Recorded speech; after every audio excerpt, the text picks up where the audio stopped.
and we're doing Pythagorean theorem applications. And I want to start out, make sure everybody understands the terminology. So in a right triangle, the two sides that form the right angle are called these two sides here are called the legs. And the side opposite the right angle, here's the right angle, and opposite that, of course, is called the hypotenuse. And then you can read the paragraph down below about good old Pythagoras. And then you can look at the next slide too, just tells different ways to do the Pythagorean theorem, which we actually talked about yesterday.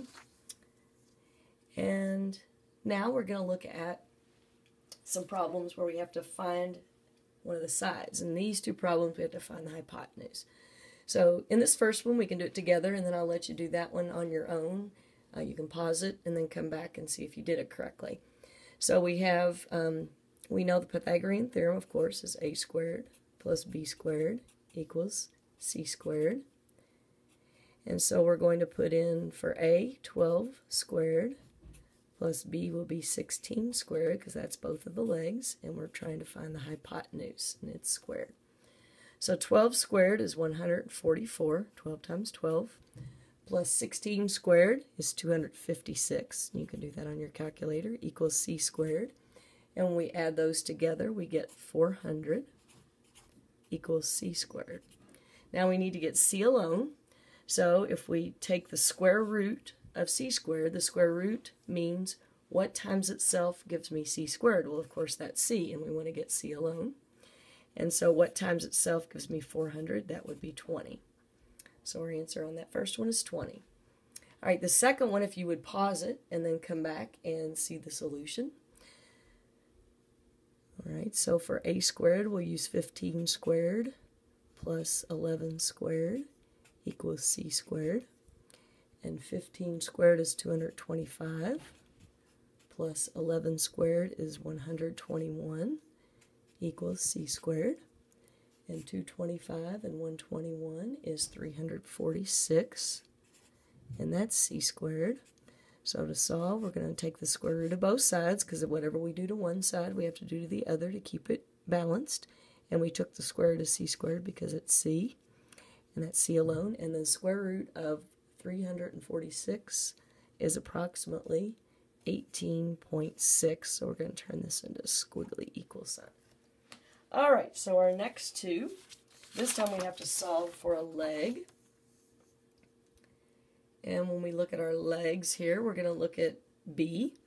So we've got one leg is 5 centimeters squared plus B squared, and that's going to equal C squared, which happens to be, 13 centimeters, and we're going to square that. So 5 squared is 25 plus B squared equals 13 squared, which is 169. Now we need to get b squared alone so that we can get b alone. So we subtract 25 from both sides of the equal sign to keep it balanced. So 25 minus 25 is 0, and b squared plus 0 is just b squared alone. And 169 minus 25 is 144. So to get b alone, we square root both sides. And square root of b squared is b, and the square root of 144 is 12. So on that one, the other leg would equal 12. Okay, now do the second one on your own, and then you can come back and check your answer. So for this one, 3 squared plus b squared equals the hypotenuse squared, which is 5. So that's going to be 9 plus b squared equals 25. So now I'm going to subtract 9 from both sides to get my b squared alone. And 25 minus 9 is 16. Then we're going to square root both sides, so b is equal to 4. All right, and our last example, this is going to be example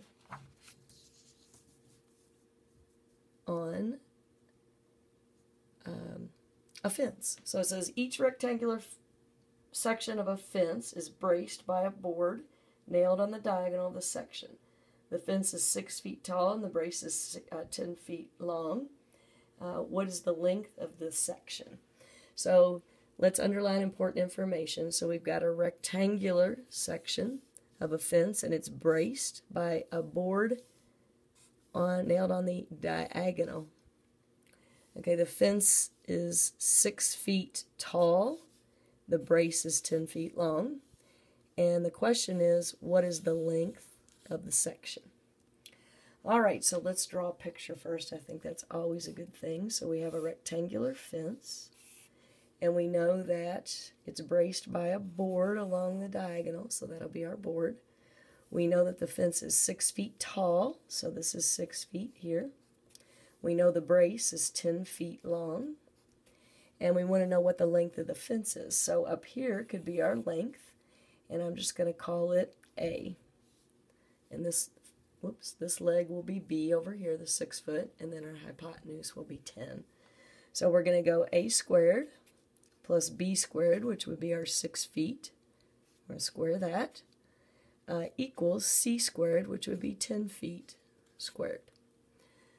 So when I square these, I get A squared plus 36 feet squared, actually. I'm just not going to put it on there, equals 100 feet squared.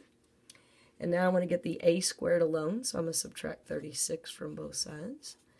When I subtract, I get 0 there, so I have A squared alone equals 64. And when I take the square root of both sides, square root of A squared is A, square root of 64 is 8. And 64 feet squared, and when you square root that, it comes back to be 8 feet. So the length of the the length of the section of fence is 8 feet long. All right, so tomorrow when you come in, I'm going to say, okay, let's get a pencil, one of the colored pencils out of the cart in front of my desk, and hand me a colored pencil. Have a good day.